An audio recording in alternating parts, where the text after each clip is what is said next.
Здравейте, казвам се доктор Николай Гешев и съм акушер-гинеколог. Темата на видеото ще бъде за раничката на маточната шийка или както е по-правилно да се използва термина ектопия на маточната шийка.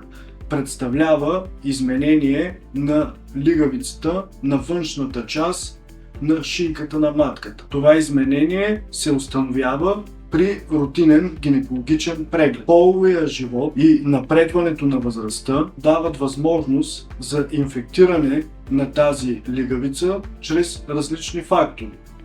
Раждането е втория основен момент за нейното образуване.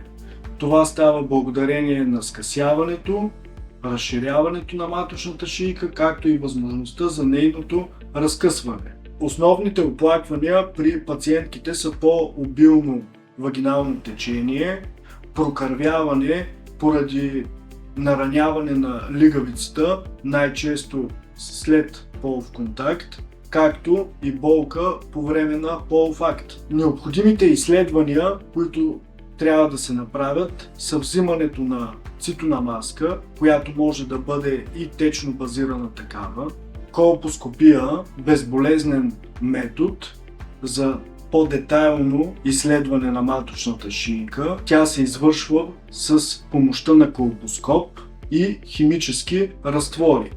Колпоскопа представлява специализиран апарат, който може да увеличава образа многократно. След направената колпоскопия може да бъде извършена биопсия на съмнителните зони.